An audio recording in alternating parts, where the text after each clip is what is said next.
नमस्कार, ऑपरेशन पाकिस्तान देख रहे हैं आप। मैं हूं आपके साथ पूजा। भारत और पाकिस्तान के बीच सीमा पर लगातार बढ़ते तनाव के बीच भारतीय सेना प्रमुख जनरल उपेंद्र द्विवेदी ने पाकिस्तान को दो टूक और बेहद कड़ा संदेश दे दिया है। जनरल द्विवेदी ने साफ शब्दों में कहा कि भारतीय सेना किसी भी आतंकवादी हरकत या उकसावे का जवाब देने के लिए पूरी तरह से तैयार है। अगर पाकिस्तान ने दोबारा कोई गलती की तो जवाब ऐसा होगा जिसे वो पीढ़ियों तक याद रखेगा। उन्होंने ये भी साफ कर दिया कि ऑपरेशन सिंदूर खत्म नहीं हुआ है, ये अभी भी जारी है। यानी पाकिस्तान अगर ये समझ रहा है कि सीजफायर के बाद भारत शांत बैठ गया है तो ये उसकी सबसे बड़ी भूल होगी। इस पूरे बयान का सबसे बड़ा और चौंकाने वाला खुलासा तब हुआ जब जनरल द्विवेदी ने ऑपरेशन सिंदूर का राज खोलते हुए बताया कि भारतीय सेना उस वक्त पाकिस्तान के अंदर घुसकर जमीनी आक्रमण करने के लिए पूरी तरह से तैयार थी। इतना ही नहीं, ताजा खुफिया जानकारी साझा करते हुए जनरल द्विवेदी ने बताया कि पाकिस्तान में इस समय कुल 8 सक्रिय आतंकी कैंप मौजूद है। इनमें से 6 आतंकी कैंप एलओसी के पार और 2 अंतर्राष्ट्रीय सीमा के पास संचालित हो रहे हैं। भारतीय सेना इन सभी ठिकानों पर 24/7 पैनी नजर रखे हुए है। साथ ही उन्होंने यह भी खुलासा किया कि पाकिस्तान के अंदरूनी इलाकों में करीब 140 आतंकवादी इस वक्त एक्टिव है, जिन्हें पाकिस्तानी सेना और आईएसआई का खुला संरक्षण मिल रहा है। तो जनरल उपेंद्र द्विवेदी का यह संदेश पाकिस्तान के लिए आखिरी चेतावनी की तरह है। तो वहीं पाकिस्तान के अंदर हालात बेकाबू है। पाकिस्तान के बलूचिस्तान, खैबर पख्तूनख्वा और सिंध प्रांतों में लोग सरकार के खिलाफ खड़े हैं। इस्तेहकाम पाकिस्तान पार्टी के अध्यक्ष और केंद्रीय संचार मंत्री अब्दुल अलीम खान ने कहा है कि पाकिस्तान को 16 प्रांतों में बांटा जाना चाहिए ताकि लोगों को आसानी से सुविधाओं का लाभ मिल सके। साथ ही ईरान में बड़े तनाव को लेकर भी पाकिस्तान फंसा हुआ है। तो आज इन्हीं तमाम मुद्दों पर चर्चा करेंगे। चर्चा के लिए मेरे साथ स्टूडियो में मौजूद हैं कैपिटल टीवी के editor in chief doctor Manish Kumar और एग्जीक्यूटिव एडिटर राजीव जी। सर, आप दोनों का बहुत बहुत स्वागत है। धन्यवाद। सर, आज जनरल उपेंद्र द्विवेदी की तरफ से बहुत कुछ कहा गया। ऑपरेशन सिंदूर का भी उन्होंने जिक्र किया, पाकिस्तान को भी चेतावनी दी। अगर उनके पूरे भाषण को ध्यान से सुने, उनके प्रेस कॉन्फ्रेंस को, तो ये पाकिस्तान के लिए कितना बड़ा झटका होने वाला है। देखिए, एक तो जिस तरीके से, जिस गरिमा के साथ आज जनरल उपेंद्र द्विवेदी ने प्रेस कॉन्फ्रेंस किया, वो पाकिस्तान के छुटभैये कर्नल जनरल जो हैं उधर के, इधर से आओगे उधर से आओगे, मजा ना चखा दिया तो पैसा वसूल। लुक एट हिम, किस ग्रेस के साथ उन्होंने कहा 100, कम से कम 100 हमने मारे हैं ऑपरेशन सिंदूर के दौरान। आतंकवादी नहीं, पाकिस्तानी आर्मी के अधिकारियों को। सोशल मीडिया पर अगर आप जाएं तो पाकिस्तान में कुछ दिन पहले वहां की आर्मी ने एक सॉन्ग निकाला जिसमें जिन लोगों को गैलेंट्री अवार्ड मिला कि उन्होंने बहुत अच्छी लड़ाई लड़ी, उसकी संख्या 100 है। तो 100 का तस्वीर दिखा तो हमारे आर्मी चीफ 100 ही कह रहे हैं। वहां का अपना रिपोर्ट करा, भाई कम से कम 600 लोग मारे गए हैं। गैलेंट्री अवार्ड अगर 100 को दे रहे हो तो कुछ खुदरा पार्टी भी तो मरा होगा बिना लड़े हुए। तो ये आप समझिए कि एक आईना दिखाने का काम। और दूसरा, वो पाकिस्तान को नहीं बता रहे हैं, ये प्रेस कॉन्फ्रेंस ये दुनिया के लिए है कि वी आर रेडी।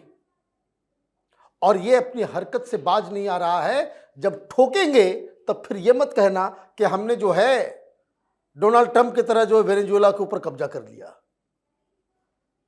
ये सारी चीजें ये बता रहा है कि डिटर्मिनेशन।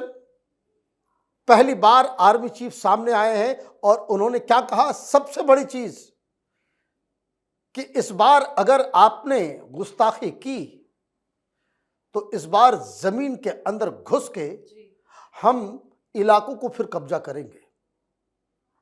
अब यहां इंदिरा गांधी की सरकार कांग्रेस की सरकार नहीं है कि बैटलफील्ड में हम जमीन जीत लें और टेबल पे उस जमीन को हार जाए।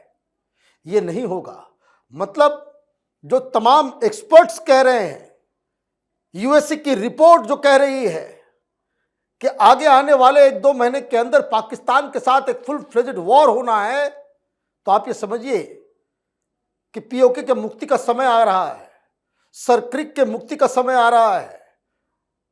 जो हमारे रक्षा मंत्री ने कहा कराची और इसका रास्ता ज्यादा दूर नहीं है, ये सब उस दृष्टि से जनरल के बयान को समझना चाहिए। और क्या जनरल द्विवेदी ने अपना आगे का टारगेट भी बता दिया है? क्योंकि जिस तरह से उन्होंने जिक्र किया कि कितने कैंप एक्टिव है, कहां कहां मौजूद है, कितने आतंकवादी है, क्या आगे का टारगेट भारत की तरफ से सेट है कि किस तरह से पाकिस्तान पर अटैक करना है? देखिए, पहले तो जनरल द्विवेदी ने यह कहा कि पाकिस्तान जो कर रहा है उसके बारे में उसे अगर ये लग रहा होगा कि हमें जानकारी नहीं है तो ये भूल कर रहा है। वो अभी इसलिए डीजीएमओ के तरफ से प्रेस कॉन्फ्रेंस कर रहे थे, जानकारी दे रहे थे, क्योंकि इस बीच कई ऐसी गतिविधियां पाकिस्तान की रही है जिसके कारण भारतीय सेना को लग रहा है कि ऑपरेशन सिंदूर जारी तो है लेकिन उसको फिर से एक्टिवेट करने का समय आ गया है। क्योंकि उन्होंने सारे ड्रोन के बारे में कहा कि किन किन जगहों पर एलओसी के पास, पंजाब में या राजस्थान के अंदर, हर जगह पर जो पाकिस्तानी ड्रोन उड़ रहे हैं वो ये पता है कि पाकिस्तानी सेना ये हिमाकत नहीं कर सकती, लेकिन हिमाकत करवाने की कोशिश वो आतंकवादियों के लिए कर रही है, यानी आतंकवादियों को सपोर्ट दिया जा रहा है। इसीलिए अगर जो एक्टिवेटेड आतंकवादी कैंप अभी हैं वो भारत के टारगेट में है। हम हर रोज इन चर्चाओं के बारे में, जानकारी के बारे में, उसके एक्टिविटी के बारे में हमें जानकारी मिलती है। मतलब भारतीय सेना का अभी तक जो पिछले कुछ समय से पाकिस्तान के खिलाफ जितनी भी कार्रवाई हुई उसमें सर्जिकल स्ट्राइक के समय उपयोग किया गया, एयर स्ट्राइक, और पिछली बार जो ट्रेडिशनल वार को थोड़ा सा चेंज किया गया, यानी कि एयरफोर्स का ज्यादा इस्तेमाल किया गया।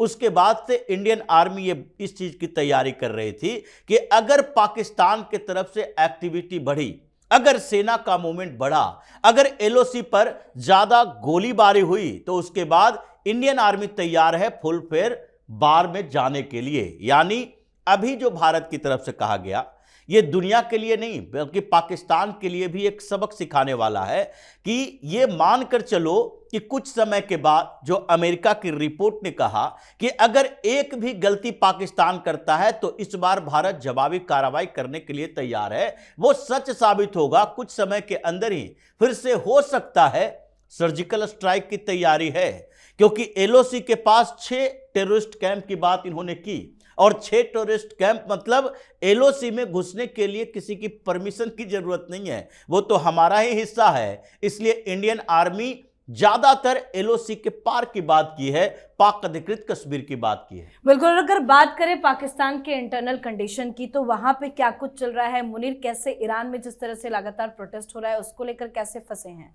देखिए, आज खैबर पख्तूनवा में 9 पुलिस वाले हलाक हो गए। वहां पे उनकी गाड़ी में ही कोई ब्लास्ट मार दिया आईडी से।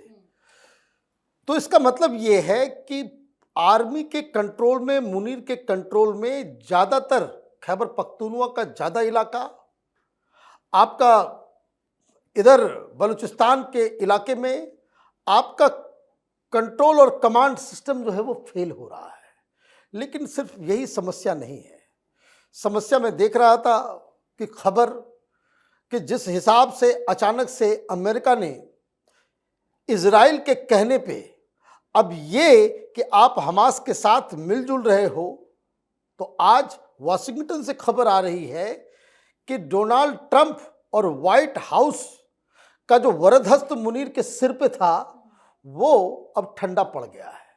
लोगों को अब समझ में आ रहा है कि ये लोग जो है धोखेबाज किस्म के लोग हैं, इनकी अहमियत जो है वो खत्म हो रही है। नंबर 2, आप देखिए कि किस तरह से मुनीर घिर रहा है। जब ऑपरेशन सिंदूर चल रहा था तो ईरान के विदेश मंत्री आए थे और आमने सामने बातचीत हुई थी। ईरान का ये कहना था कि अब छोड़ दीजिए, लड़ाई बंद कर दीजिए। तो बहुत ही फेमस वो वीडियो बड़ा वायरल हुआ था। उन्होंने कहा था कि हमारे रिश्ते बहुत पौराणिक हैं, सिविलाइजेशनल स्टेट है हम लोग, लेकिन कोई हमारे घर के अंदर हमारे लोगों की जान लेगा तो हम तो उसका जवाब देंगे। तो 2 टूक बता दिया गया था। ईरान वाले पैरवी करने आए थे। आज फिर ईरान के विदेश मंत्री भारत आए हुए हैं अपील करने के लिए कि यहाँ ट्रंप के ऊपर और बाकी जगहों पे जो वहाँ पे बवाल मच रहा है उस बवाल को कैसे कंट्रोल किया जाए। Please stand with the government, ये खमनाई के सरकार के साथ आप अपना समर्थन दें।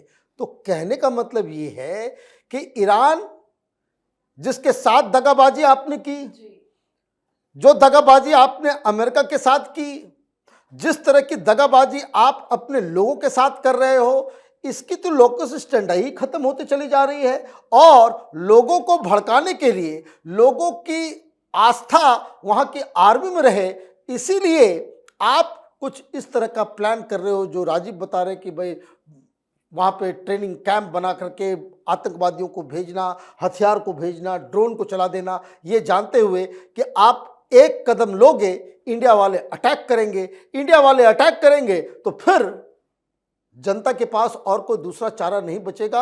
आपने इतना हिंदुस्तान के खिलाफ आवाज उठा रखा है कि लोग कहेंगे कि नहीं अब तो देश के ऊपर खतरा आ गया है, मुनीर के साथ जो है लोग खड़े हो जाएंगे। This is the only reason Munir जो है अभी ये दुस्साहस कर रहा है कि ताकि उसकी सरकार, उसका जो कब्जा है पूरे सिस्टम के ऊपर वो बना रहे। उस चक्कर में ये पाकिस्तान को बर्बादी की राह पे लेके जा रहा है। तो इंटरनल हालात का हम जिक्र कर रहे थे, तो उनके ही मंत्री कह रहे हैं कि पाकिस्तान के अब 16 टुकड़े होने चाहिए। अंदर क्या कुछ चल रहा है और ईरान को लेकर कैसे आसिम मुनीर फंसे हैं? देखिए, ईरान की समस्या पाकिस्तान में आने वाली है, क्योंकि अभी 3 दिनों से बलूचिस्तान नेशनल पार्टी, खैबर पख्तूनख्वा में इमरान खान की पार्टी और पंजाब में 2 छोटी छोटी पार्टियां, इन सब की अलग अलग मीटिंग हुई है। और इमरान खान की पार्टी की मीटिंग बीएनपी यानी बलूचिस्तान नेशनल पार्टी से भी हुई है। इन लोगों ने धीरे धीरे एक दूसरे का साथ लेना शुरू किया, जिसके बाद इनकी प्लानिंग ये चल रही है कि अभी ऐसा समय है जिसमें मुनीर के खिलाफ भी सेंटीमेंट जाग रहा है पाकिस्तान के अंदर, जो कठमुल्ले हैं, यानी जो पाकिस्तान में ये मानकर बैठा था कि भारत के खिलाफ कार्रवाई करने वाली पाकिस्तान की सेना उनका संरक्षक है। अब इन लोगों ने मानना शुरू कर दिया है कि पाकिस्तान की अभी जो सरकार और सेना का प्रमुख है, ये दोनों मिलकर अमेरिका की मदद एक इस्लामिक गवर्नमेंट को हटाने में कर रही है। और वहां ये पता है कि अमेरिका का इंटरफेरेंस का मतलब है कि ईरान में भी वैसी ही सरकार बनेगी जैसे इराक में बनी, जैसे अफगानिस्तान में उस समय बनी थी जब अमेरिका वहां पर रह रहा था, उसके सैन्य बेस थे तालिबान की सरकार से पहले। तो इसलिए पाकिस्तान के अंदर जो सुलग रहा है लोगों के दिमाग में, उसका फायदा उठाने की कोशिश इमरान खान की पार्टी भी कर रही है। और फिर से एक बड़े प्रोटेस्ट की तैयारी पाकिस्तान के अंदर चल रहा है और उसमें ईरान मदद करेगा इस बार, क्योंकि ईरान ने मान लिया है कि पाकिस्तान अमेरिका का जासूसी करता है, वो अपने लिए हमारे खिलाफ अपने जगह का इस्तेमाल कर रहा है। और उसके बाद आगे जब अमेरिका जो धमकियां दे रहा है, पाकिस्तान और इंडिया दोनों की तरह की बात है कि ईरान में अगर अमेरिका फिर से प्रतिबंध की बात कर रहा है कि अगर उसके साथ व्यापार करते हो तो 25% एक्स्ट्रा टैरिफ लगाएंगे, इसके बाद तो ईरान को लगने लगा कि अमेरिका यूज करेगा पाकिस्तान का और फिर हमारे यहां किसी न किसी तरीके से इंटरनल डिस्टर्बेंस के साथ साथ हमारे लोगों की हत्या, हो रही मौत, इसका इस्तेमाल करके अटैक करने की कोशिश करेगा। इसलिए पाकिस्तान के इंटरनल हालात जो अभी चल रहे हैं उसमें ईरान की भी एंट्री हुई है और अफगानिस्तान उधर से तो बार बार ये खैबर पख्तूनख्वा में टीटीपी को मदद दे ही रहा है। बिल्कुल सर, बहुत बहुत धन्यवाद सर आप दोनों का। धन्यवाद। तो एक तरफ बलूचिस्तान, दूसरी तरफ खैबर पख्तूनख्वा और तीसरी ओर सिंध, पाकिस्तान के ये तीनों प्रांत आज इस्लामाबाद की सत्ता के खिलाफ खुलकर खड़े हैं। सड़कों पर गुस्सा है, बगावत है और लोगों में अविश्वास। हालात इतने बिगड़ चुके हैं कि अब पाकिस्तान के अपने मंत्री ही उसके नक्शे को काटने की बात करने लगे हैं और भारत तो पहले से ही तैयार बैठा है। भारत ने भी साफ साफ चेतावनी दे डाली है कि अगर पाकिस्तान ने जरा सी भी गलती की तो पाकिस्तान का नक्शा बदल दिया जाएगा। तो आप भी अपनी राय कमेंट करके लिखिए। देखते रहिए कैपिटल टीवी। नमस्कार।